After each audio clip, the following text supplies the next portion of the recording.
বাংলাদেশের ইতিহাসে এরকম কোন প্রধানমন্ত্রী নাই, এরকম কোন রাষ্ট্রপতি নাই যার জাইঙ্গা নিয়ে মানুষ নাচানাচি করবে, ব্লাউজ নিয়ে নাচানাচি করবে, ব্রা নিয়ে নাচানাচি করবে। এর চেয়ে বেজ্জতি, এই বেজ্জতিতে শেখ হাসিনা মানে সুইসাইড করা উচিত ছিল। আমি তো ভাবছিলাম বেচারি মানে হার্ট অ্যাটাক করবে। 3 দিনের মাথায় শেখ হাসিনা বাংলাদেশে এসে রাজনীতি করবে হুঙ্কার দিচ্ছে, এত সোজা। পানির দরে আমাদের রক্ত, পানির দরে। যদি ইলখানা হত্যাকাণ্ডের বিচার করতে হবে, শাপলা চত্বরে হত্যাকাণ্ডের বিচার করতে হবে, 28 তারিখে নির্বিচারে মানুষকে হত্যা করেছে তার বিচার করতে হবে, ছাত্রদেরকে নির্বিচারে হত্যা করেছে তার বিচার করতে হবে।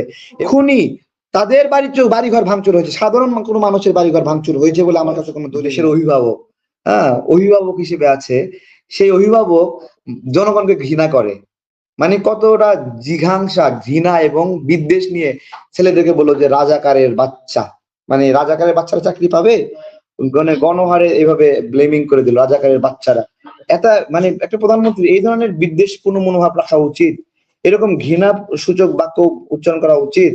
আর এরকম ঘৃণা সূচক বাক্য উচ্চারণ করার পরে আমরা তাকে আমাদের মাথার উপর উঠে রেখে দেব, এত সহজ? আমাদের রক্ত এতটা সস্তা যে মানে দেখেন আমি কি অপরাধ করেছিলাম?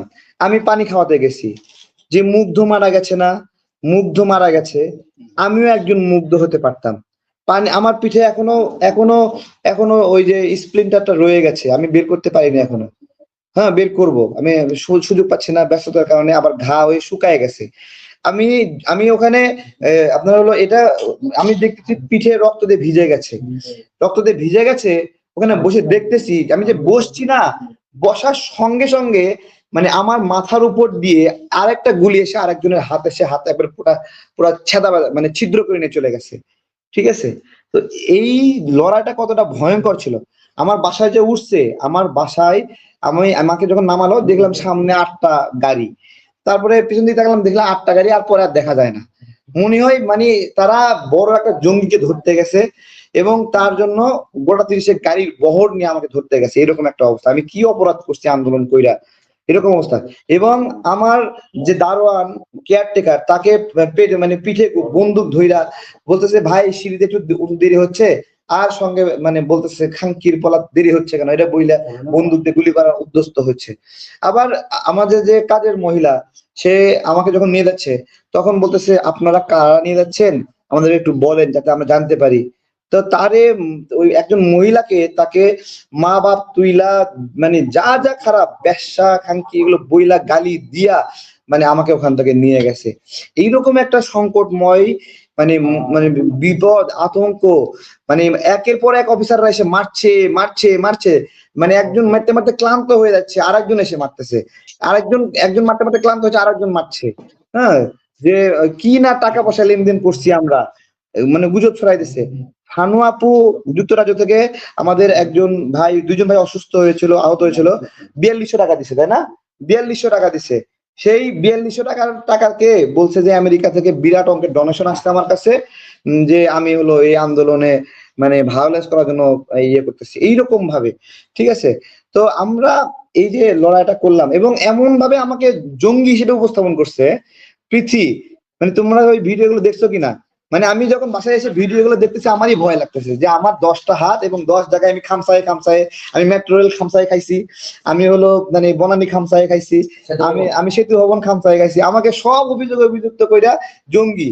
এবং আমাকে দেখেন, আমাকে যখন আমাকে তো র্যাবের মিডিয়া প্রেসে দেখালো, পৃথিবী আমাকে তোমরা কি দেখছো যে কোর্টে তুলছে আমাকে, বা কোর্টে তোলা আমাকে দেখাইছে? আমি তাহলে তারপরে কোথায় গেলাম? গায়েব হয়ে গেলাম। আমার কারোর সাথে কোনো সাক্ষাৎ, আমার কোনো খবর কোনো জায়গায় কোনো দেয়নি।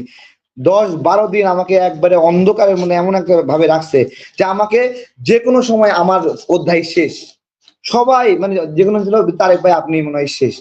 এবং আমি বের হয়ে আসার পরে সবাই মনে করতেছে যে আমাকে হয়তোবা ফায়ারে দিয়ে দিবে। তো আমরা এত কষ্ট সংগ্রাম করে আন্দোলন করলাম, আর হলো মানে এই 3 দিনের মাথায় শেখ হাসিনা বাংলাদেশে এসে রাজনীতি করবে হুঙ্কার দিচ্ছে, এত সোজা। পানির দরে আমাদের রক্ত, পানির দরে। যদি 1000 জন মারা যায়, শেখ হাসিনার এই মুহূর্তে বাংলাদেশের রাজনীতিতে ঢোকার ক্ষেত্রে আরো 2000 জন মানুষ মরার জন্য আমরা প্রস্তুত আছি, দেখি তারা আসুক। আপাতত ঢুকতে দিচ্ছে না, কোনোদিন ঢুকতে দেবো না এটা না, ঢুকবে, বিচারটা তো হতে হবে, তাই না? বিচার হবে। এবং বাংলাদেশের ইতিহাসে এরকম কোন প্রধানমন্ত্রী নাই, এরকম কোন রাষ্ট্রপতি নাই যার জাইঙ্গা নিয়ে মানুষ নাচানাচি করবে, ব্লাউজ নিয়ে নাচানাচি করবে, ব্রা নিয়ে নাচানাচি করবে। এর চেয়ে বেজ্জতি, এই বেজ্জতিতে শেখ হাসিনা মানে সুইসাইড করা উচিত ছিল। আমি তো ভাবছিলাম বেচারি মানে হার্ট অ্যাটাক করবে, কিন্তু তার হার্ট অনেক শক্তিশালী, কিন্তু সে আবার ভীতু। সে যে এখন নতুন করে ভীতু এটা না, সে শেখ মুজিবুর রহমান যখন মারা গেল তার নিজের বাবাকে দেখতে পর্যন্ত বাংলাদেশে আসেনি, তার পরিবার মেসাকার হচ্ছে, সে দেখতে আসে নাই। শেষ করতেছি, দেখতে আসে নাই। এত সাহসী মানুষ দেখতে আসলো না। দেখতে আসছে কখন? দেখতে আসছে কখন বলেন? যখন আওয়ামী লীগ নেতারা ক্ষমতায় ছিল তখন কি দেখতে আসছে? তখন কি আসছে? আওয়ামী লীগ নেতারা যখন ক্ষমতায় ছিল তখনও আসে নাই। যখন শহীদ প্রেসিডেন্ট জিয়াউর রহমান গ্যারান্টি দিছে যে তুমি আসো, তোমাকে রাজনীতি করার সুযোগ দিব, আওয়ামী লীগের জন্য অফিস দিছে জিয়াউর রহমান, এরকম পরিবেশ নিশ্চিত করার পরে তারপরে শেখ হাসিনা বাংলাদেশে আসছে। এবং মানে কি একটা দুর্ভাগ্য, শেখ হাসিনা আসলো 17 তারিখে, জিয়াউর রহমান মারা গেল 30 কে 31 তারিখে।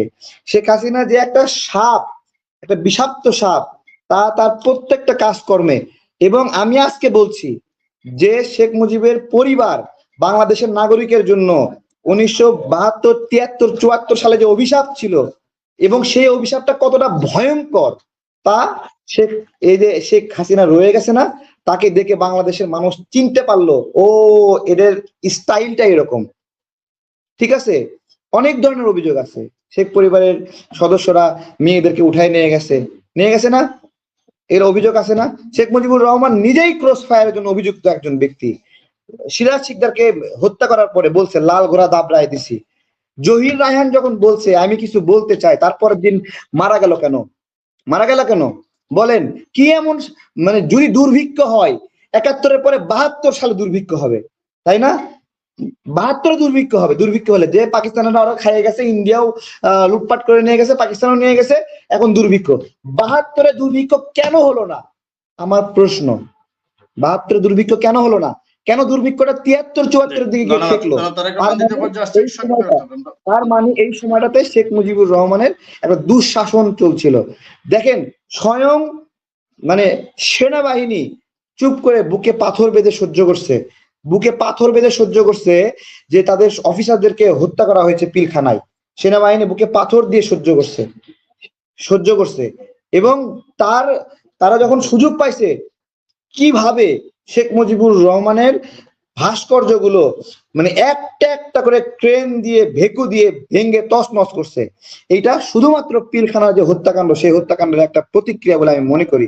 পিলখানা হত্যাকাণ্ডের বিচার করতে হবে, শাপলা চত্বরে হত্যাকাণ্ডের বিচার করতে হবে, 28 তারিখে নির্বিচারে মানুষকে হত্যা করেছে তার বিচার করতে হবে, ছাত্রদেরকে নির্বিচারে হত্যা করেছে তার বিচার করতে হবে। এবং আমি বৈষম্য বিরোধী ছাত্র সংগঠন, আন্দোলনকারী সবাইকে বলবো, কোনোভাবে একটু 30 সেকেন্ড শেষ করবো, সবাইকে বলছি যে আপনারা দয়া করে বিএনপি জামাতকে প্রতিদ্বন্দ্বী বানাবেন না। তারা আপনাদের আন্দোলন তো বন্ধই হয়ে গিয়েছিল, দ্বিতীয় স্তরের আন্দোলন ঢাকা বিশ্ববিদ্যালয়ে নাই। আমরা ভায়োলেন্স করেছি, আমি বলছি, আমরা ইট মেরেছি, পাথর মেরেছি, বিজিবিকে আটক করে আত্মসমর্পণ করায় পুরা বাড্ডা, রামপুরা, বসুন্ধরা এই এলাকাতে ঘুরাইছি। আমরা ঢাকাতে আত্মসমর্পণ আমরা করাইছি। আমি তো রাজনৈতিক কর্মী, আমি তো বৈষম্য বিরোধী না, তো আমারও অবদান আছে, সবাই আছে। সুতরাং যারা আন্দোলন আমরা একসাথে করছি, আমাদের কেউ কাউকে প্রতিদ্বন্দ্বী না বানাই, যে আমরাই করছি। আসলে আমরা সবাই মিলে করছি। ছাত্র দলের কতগুলো ছেলে পেলে মারা গেছে সেই হিসাব আছে, ছাত্র শিবিরে কতগুলো ছেলে পেলে মারা গেছে সেই হিসাব আছে। সুতরাং বৈষম্য বিরোধী আন্দোলনের ছাত্ররা, ছাত্রদল, ছাত্র শিবিরের কোনো সময় প্রতিদ্বন্দ্বী হওয়া যাবে না। এখানে ভাঙচুরের যে কথাগুলো আসছে, এটা ভাঙচুর করলে, ভাঙচুরের খবর আসলে কে লাভবান হয় বলেন তো? আমি আর সময় দিতে পারছি না আপনাকে, দ্বিতীয় পর্যায়ে আসবো আপনাকে। ভাঙচুরের খবর আসলে লাভবান হয় শেখ হাসিনা। ডক্টর ইউনূসকে ব্যর্থ প্রমাণ করতে পারলে কার লাভ হয় বলেন? শেখ হাসিনার লাভ হয়। বৈষম্য বিরোধী ছাত্র আন্দোলনকে ব্যর্থ প্রমাণ করলে কার লাভ হয়? শেখ হাসিনার লাভ হয়। এখানে বিএনপির কোনো লাভ নাই, জামাতের কোনো লাভ নাই। বরঞ্চ বৈষম্য বিরোধী ছাত্র সংগঠন যে দায়িত্ব নিছে একটা সুন্দর নির্বাচন আয়োজনের, যে দেশে সুন্দর একটা সংস্কার করবে, সংস্কার করে নির্বাচন দিবে, নির্বাচন দিয়ে যে আসবে সে ক্ষমতায় যাবে। এটা সহজ হিসাব, এর চেয়ে বেশি তো তাদের কোনো প্রত্যাশা নাই। দ্বিতীয় পর্যায়ে আসবো তার আগে আপনার কাছে জনাব ফখরুল চৌধুরী মিলন। না হয় পরস্পরকে সম্মান করি, পরস্পরকে ভালোবাসি। ভাঙচুরের যে ঘটনা ঘটেছে এগুলো দীর্ঘদিন দখল হয়ে থাকা সম্পদগুলো উদ্ধার করেছে, এবং খুনি তাদের বাড়িঘর ভাঙচুর হয়েছে, সাধারণ কোনো মানুষের বাড়িঘর ভাঙচুর হয়েছে বলে আমার কাছে কোনো দলিল নাই।